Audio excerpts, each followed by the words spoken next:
Devotee. What about Aurobindo's claim to start from self realization and develop further? Maharishi. Let us first realize and then see. Then Maharishi began to speak of similar theories. The West Advaitins say that the self is first realized and the realized individual soul is surrendered to the universal soul. Only then is it complete. The part is given up to the whole, that is liberation and Sayujya union. Simple self realization stops at isolating the pure self, says Visist Advaita. The Siddhis say that the one who leaves his body behind as a corpse cannot attain mukti. They are reborn. Only those whose bodies dissolve in space, in light, or away from sight attain liberation.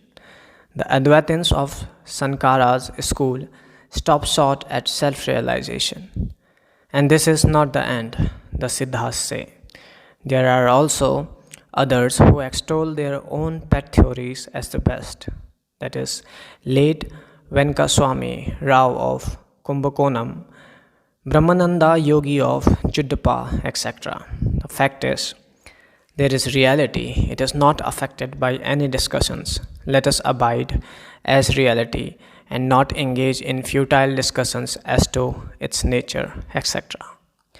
15th June 1936, Talk 202. A sad-looking Punjabi gentleman announced himself to Maharishi as having been directed to him by Sri Shankaracharya of Kamaka Tipetam from Jaleshwar near Puri, Jagannath. He is a world tourist. He has practiced Hatha Yoga and some contemplation along the lines of I am Brahman.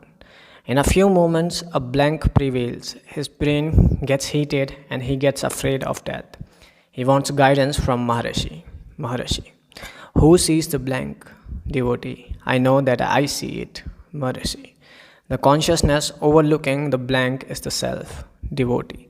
That doesn't satisfy me. I cannot realize it. Maharishi. The fear of death is only after the I thought arises. Whose death do you fear? For whom is the fear? There is the identification of the self with the body. So long as there is this, there will be fear. Devotee. But I am not aware of my body. Maharishi. Who says that he is not aware? Devotee, I do not understand.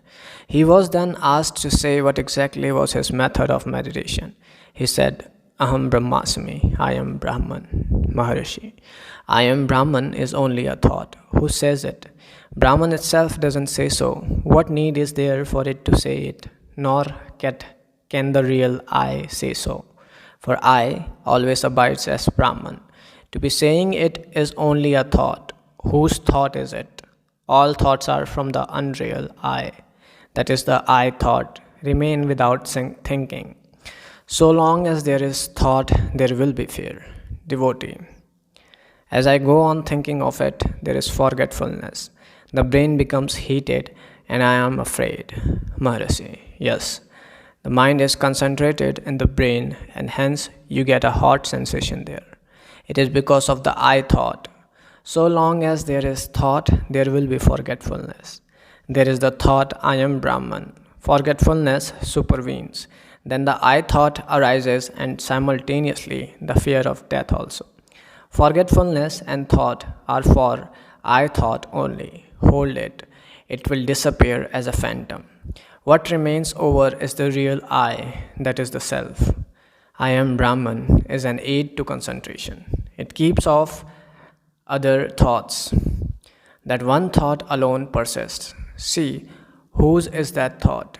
It will be found to be from I, wherefrom is the I thought. Probe into it. The I thought will vanish. The Supreme Self will shine forth of itself. No further effort is needed. When the one real I remains alone, it will not be saying, I am Brahman. Does a man go on repeating, I am a man? Unless he is challenged, why should he declare himself a man? Does anyone mistake oneself for a brute? That he should say, no, I am not a brute, I am a man. Similarly, Brahman or I, being alone, there is no one there to challenge it. And so, there is no need to be repeating, I am Brahman.